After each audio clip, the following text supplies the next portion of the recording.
tere tulemast hommikupalvusele. Täna hommikupalvusel on osalemas mul abiks ka Nathan Holman, abipolitseinik. Tervist! Nüüd on läinud kuu aega mööda sellest, kui ma jäin ise isapuhkusele ja kuu aega pole siis hommikupalvuseid toimunud. Kuidas sinul, Nathan, on kuu aega läinud? Tänan küsimast, hästi on läinud. Et eks siin igapäevased toimetused ja töö ja pere ja noortetöö ja eks neid tegevusi jõu. Ta just ennem rääkis, et ta tegeleb noortetööga. Noori on palju. Ma saan Tallinna koguduses vist üle 75 või midagi sellist oli. No noortekatel osalejate arv. Et selles mõttes jumal on tegemas seal suurt tööd. Et omal on sul üks laps, aga neid noori on palju. Mul 75 ja mul endal olen nüüd siis 9. september sündis siis 5. laps. Homme siis saab 6 aja vanuseks.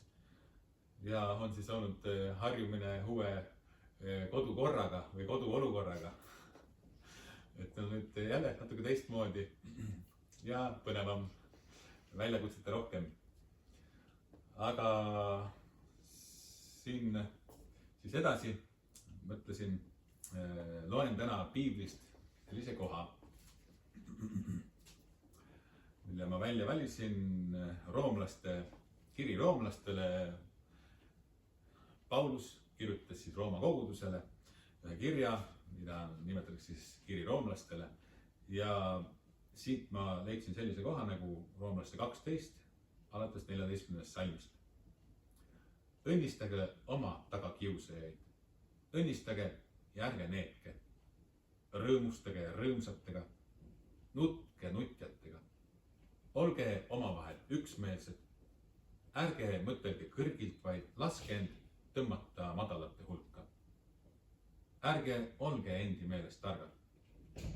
Ärge tasuge kellegile kurja kurjaga. Hoolitsege selle eest, mis on hea kõigi inimeste silmis.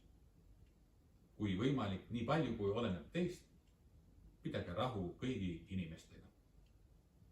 Ärge makske ise kätte, armsad, vaid andke maad Jumala vihale, sest on kirjutatud, minu päralt on kättemaks, mina tasun kätte. Nii ütleb Issand. See on siis jupikene Rooma kirjast. Sealt on tekst enne ja tekst pärast. Saab siis juurde lugeda, aga ma mõtlesin, ma võtan siit välja selle ühe salmi. Siin on siis rõõmustage rõõmsatega ja nutke nutjatega. Me oleksime siis oma lähedastele toeks nii raskel või kurval ajal ja oleks toeks neile ka, oleks nendega kaasas ka rõõmsal ajal, kui neil läheb hästi. Ja me tunneksime nendega rõõmu kaasa, kui näeb isegi paremini kui meil. Mõnikord on võib-olla tunded on inimestel erinevaid ja tundeid saab kontrollida ja kui tunne on ka sellised tunned nagu kadeduse tunne, et kui kellelgi teisel läheb paremini või lähedasel läheb paremini kui minul, siis võib tulla kadeduse tunne. Aga piibel siis julgustab meid mitte tundma kadedust, vaid tundma rõõmu siis oma lähedasest, kui tal läheb hästi ja kui tal läheb isegi paremini kui meil. Tema kaasa rõõmustama. Need on need mõtted, mida tahtsin jagada. Nüüd laulame 2 laulu. Isa sind austan, oma elu sul tõotan. Isa sind austan, oma elu sul tõotan, armastan sind. Jeesus sind austan, oma elu sul tõotan, armastan sind. Püha vaim sind austan, oma elu sul tõotan, armastan sind.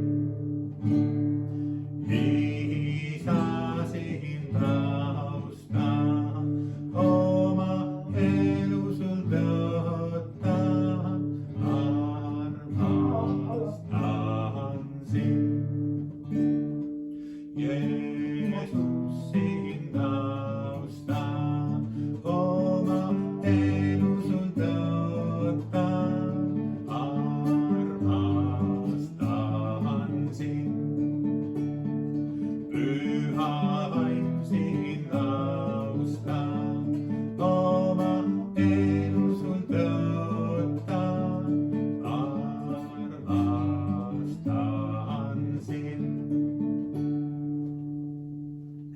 Nii, kutsub siis see laul meid armastama Jumalat, armastama nii nagu on siis esimene käsk ka, armastama Jumalat.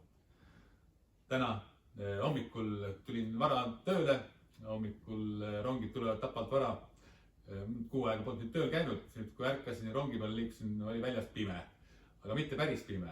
Piibli alguses on kirjutatud, Jumal on loonud suure valguse päevaks ja väikse valguse ööks, kuu ja tähed. Ja nii, kui ma välja tulin, nägin kuu ja tähed paistsid ilus taevas, valgustamas siis teed rongi peale. Aga on Jumal andnud ka eluvalguse, Jeesuse Kristuse, kes meil on siis eluvalgus, et me ka näeks siin elus, kelle järgi juhinduda, et me jõuaks kord taevasesse riiki Jumala juurde. Teiseks lauluks valisin, mis see oli? Jah, Isa taevas, me austame sind.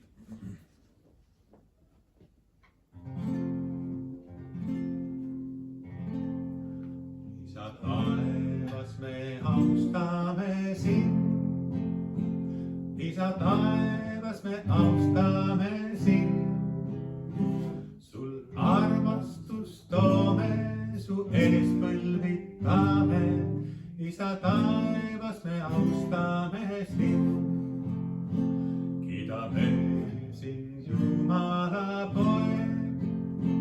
Kiidame sind, Jumala poeg. Sa päästsid meid patust ja tõid uue elu. Kiidame sind, Jumala poeg. Püha vaim, oled tröstija sa. Püha vaim, oled tröstija sa. Meid juhid, meid kannad ja rahu meil anna. Püha vaim, oled tröstija sa. Meid juhid, meid kannad ja rahu meil anna. Püha vaim, oled tröstija sa. Nii, see laul siis laulis Isast, Pojast ja Pühast Vaimust. Meil kõiki neid kolme on vaja. Jumal, Isa, taeva Isa on meid loonud. Siis laulsime Jumala Pojast, keda on ka vaja, kes Jeesus Kristus suri meie pattude eest, et me saaksime korda suhte Jumalaga, taevas Isaga. Ja Püha Vaim, kes juhataks meid, tooks patu tundmisele ja juhataks meid meeleparandusele, tooks andeks palumisele, andeks andmisele, kui keegi meile siis liiga teinud, et me annaks ka andeks. Aga siit edasi läheme siis sõnumi juurde, mida meil Naatan täna jagab ja me kuulame. Ja, me alustame pisikese looga, nagu ikka meile on tavaks juba saanud. Lugu on järgnev. Üks noormees küsis väga rikkalt ärimehelt, milles seisneb tema edu saladus. Kuidas tal õnnestus vaesest, tühjade taskutega poisist edukaks ärimeheks saada? Ma õppisin õigeid sõpru valima, vastas rikas mees. Oled sa kuulnud kõnekäändu, et sõpra tuntakse hädas? Küsis ta noormehelt. Jah, muidugi. Ma ise juhindun sellest reeglist, tunnistas noormees. Unusta see. Tegelikult pole see õige, sest sõpra tuntakse rõõmus, tunnistas rikas mees. Noormees kohmetus ja vaatas mehele kurvalt otsa. Vaata, jätkas ärimees. Kui sul on probleem, kui sul on halb, siis tõttad sa sõbra juurde ja jagad oma probleemi temaga. Nüüd on teil mõlemal probleem. Nüüd olete mõlemad kurvad ja murelikud. On mul õigus? No, ütles noormees, aga sõber aitab mul probleemi lahendada. Esimest probleemi võib-olla aitab, aga järgnevaid kindlasti mitte, ütles ärimees. Ta lihtsalt on koos sinuga ja haletseb sind.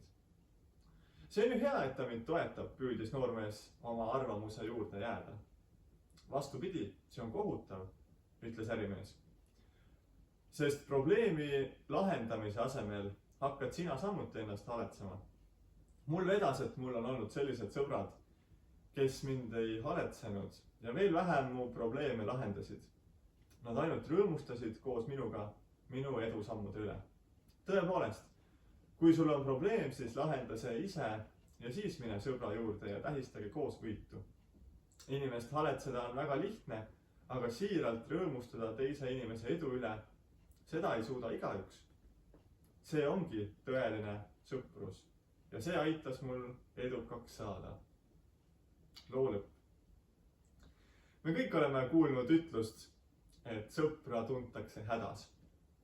On tõsi, et raskustes ilmneb sageli, kes on tõeline kaaslane. Piibel ütleb samuti, et tõeline sõber armastab igal ajal ja hädast tuleb ilmsiks, kes on vend. Õpetussõnade 17. peatükis. Ometi osutab tänane lugu ühele teisele, sageli veel raskemale proovile. Kas ma suudan tõeliselt rõõmustuda oma sõbra õnnestumiste ja kordaminekute üle? Nii nagu Priidu juba luges Rooma kirja 12. peatükist, kus Paulus kirjutab rõõmustage rõõmsatega ja nutke nutjatega, siis kas pole nii, et nutta koos nutjaga on loomulik ja inimlik, kuid rõõmustada teiste õnnestumiste üle ilma kadeduseta, see nõuab puhast südant.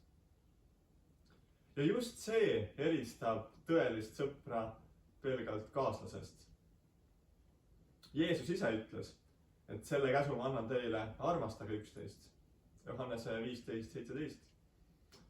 Armastus ei väljendu seega ainult kaastundes, vaid ka siiras rõõmus, kui meie kõrval keegi kasvab, edeneb, saab õnnistatud. Ma ise, nii nagu ma juba rääkisin, olen panustamas noortetöösse ja ka noorte vaimulikku kasvu ja teate, see teeb tõesti väga rõõmsaks, kui ma näen, kuidas noored kasvavad. Mitte ainult nii-öelda kvantiteedis, vaid ka kvaliteedis ja igal õpetajal on suur rõõm, kui tema õpilased kasvavad ja saavad tugevamaks ja tihti ka õpilased kasvavad üle õpetaja. Et see on ju ainult rõõm, mitte sa ei tunne seal kuidagi konkurentsi. Nii et see rõõm tegelikult ei kahanda meid, vaid tegelikult see suurendab. Olgugi, et inimloomus, mida piibel nimetab ka lihalikuks loomuseks, ei ole sugugi õnnelik, kui teistel meie kõrval läheb hästi. Aga piibel kutsubki meid üles elama vastavalt uue loodu vaimse elu standarditele.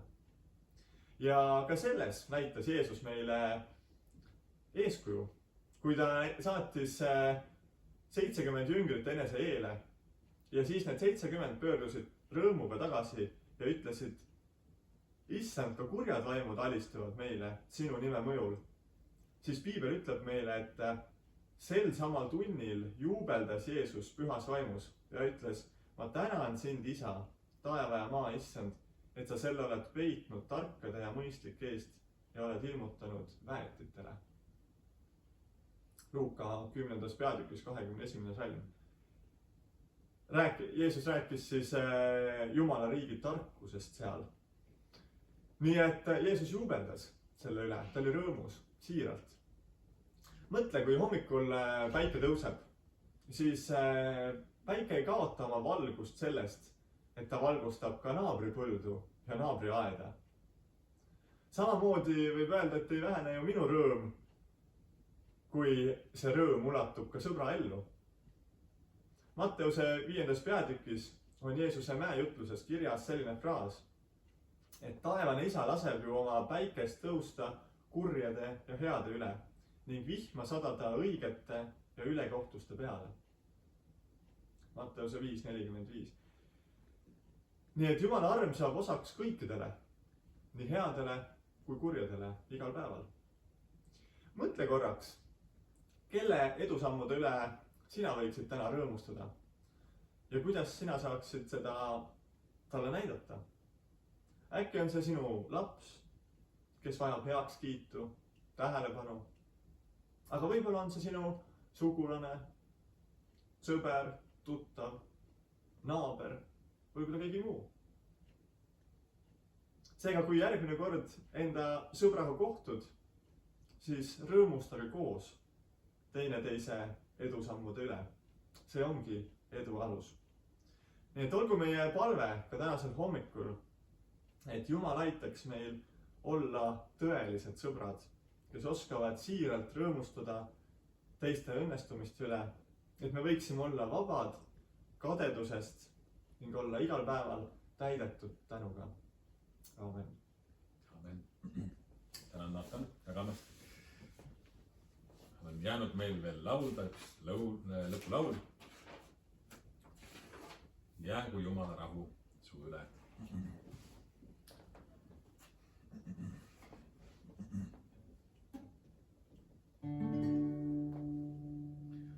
Jäägu Jumala rahu su üle, tema armastus rõõm täitku sind. Tema valgusest käib kõigest loodada peab, tema arm jäägu hoidma sind veel. Tema arm jäägu hoidma sind veel. Jäägu Jumala rahu su üle, tema armastus rõõm täitku sind.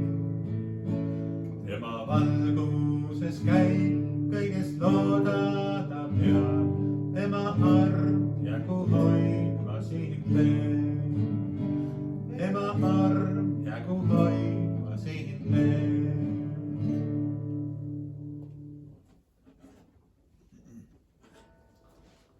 Jääme nüüd palvesse, palume Jeesus õpetatud sõnadega meie isa palve. Meie isa, kes sa oled taevas, pühitsetud olgu sinu nimi, sinu riik tulgu, sinu tahtmine sündigu, nagu taevast nõnda ka maa peal. Meie igapäevast leiba anna meile tänapäev ja anna meile andeks meie võlad, nagu meiegi andeks anname oma võlglastele. Ja ära saada meid kiusatusse, vaid päästa meid ära kurjast, sest sinu päralt on riik ja vägi ja au igavesti. Aamen. Ja ma annan edasi Jumala õnnistuse. Issand, õnnistagu meid ja hoidku meid. Issand, lasku oma pale paista meie peale ja olgu meile armuline. Issand, tõsku oma pale meie üle ja andku meile oma rahu. Jumala isa, poja ja pühavaimu nimel.